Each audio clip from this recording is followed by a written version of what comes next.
Munyagwa ne banne mbamanyi Munyagwa abadde bagamba tagenda kulayira kubanga ayogera mu Luganda.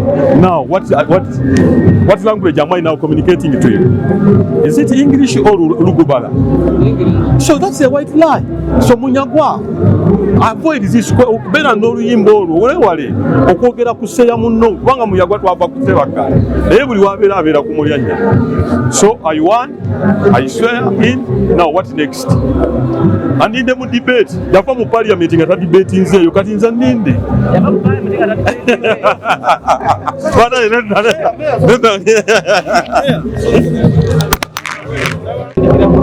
so nebaza Katonda ng'ebintu bye twabibala bwe bibadde process eweddeyo okulayira kuwedde kati ekiri okuyingira parliament kukola naye emirimu egisinga kwe kusooka okwebaza Katonda kubanga bino nawo taba Katonda toyinza kutuukawo n'okwebaza my family my party GMV ya NUP abatuuze b'e Makindye East n'okutwaliza abo Makindye East ne West abandeze naye kati ndi mubaka wa Makindye East bye ngenda okutandikirako kwe kusooka okulwanyisa enzikiza eri mu kitundu. Era natandise deggaba wadde mbadde sinnalayira buli awali enzikiza okuteekawo security rights okuddira LC buli LC njagala ebeere ne first aid box era mu mwezi gwange ogw'omukaaga ogusooka ngenda kuŋŋaanya aba LC buli LC ebeere ne first aid box omubeera bandage plaster spirit ebyo ebintu ebitandikirwako omuntu nga byalibadde ebiwundu kubanga tubeera mu ghetto. So obyemizannyo kwe kulaba nga nyamba nnyo kirabu zaffe mu Makindye East naddala ez'emipiira n'ez'ebikonde n'okutandikawo okulaba nga wabeerawo emisinde okupromotinga abawala. So emirimu mingi gye nnyinza okukola naye ng'ogyeko embaga gya parliament. Ffe Busiraamu tuziyita faradha ne sunna kati faradha ze zinkakatako sunna byebyo ebinsuubiribwamu. So bwentyo bwe ngenda okubeera obuweereza bwange n'omukwano gwe nnina eri community bannamakindye bakumanyi era sigenda kukyusa yoyo mulyanjamu wammwe era ofiisi yaffe egenda kubeera Kansanga awo mu Church Zone mangu ddala tujja giggulawo era wagenda n'okubanga bwe tusibuka okukola emirimu. Ati kati mbadde mubaka kati ate sinamanya kinsumbuwa kati olwo byenja okuddamu awo mwaka gumu olwo byenja okuddamu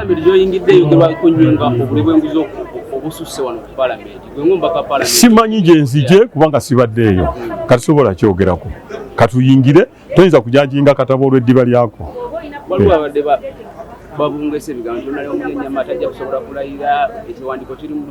Tobaddeewo obulimba bukeera nnyo tebunaaba maaso. Mbadde meya ng'akola state of Makindye address for 2 hours. What about 2 seconds? That is a white lie. Kyenva nkugamba Munyagwa ne banne mbamanyi Munyagwa abadde bagamba tagenda kulayira kubanga ayogera mu Luganda.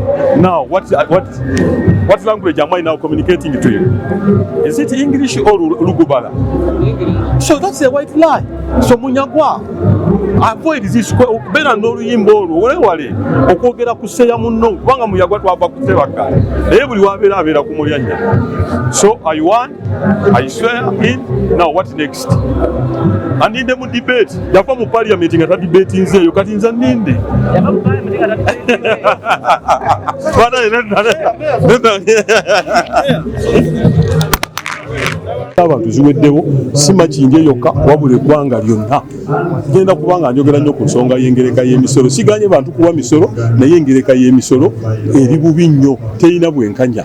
Ekyo tuleka okuba nga kijja ku floor ya parliament nga nfunye omukisa newe naaba nga ndeese ripooti. Ekyokubiri byebyenjigiriza n'ebyenjigiriza bisaana okwogerako. Mu Makindye tulina secondary school eya gavumenti emu eri Kansanga kati omwana naava Namuwongo naava Eggaba nga bonna bajja Kansanga. Kitegeeza nti buli parish 3 tuteekwa okuba nga tufuna ki essomero newankubadde ssente weeziri kyova olaba ffe abanupu twakola alternative budget okulaba nga twalibadde tukola tutya. So ensonga ezo naye wentandikira kati n'okutandika n'enkya kwe kutandika okuddira ebitaala ebyaka security rights era bw'ogenda Eggaba twalira kamera z'Eggaba bajja kugamba yatandise n'okulaba nga buli LC efuna first aid box. Era nze kyensonga lwaki sikoze pate ngenda nga ndeetolola miruka nga ngenda ndabira ddala ebizibu by'abantu sigenda kukola pate yawamu. Ekisembayo kwe kuteekateeka the return of the Terminator. Ndowooza Terminator okimanyi owabukedde. So n'olwekyo ngenda kuba nammwe so abuteebataba amawulire mubaddewo nnyo ku lwange okulaga byenkola ne bye nnina okutereeza. Ssaabasajja Kabaka awangaale.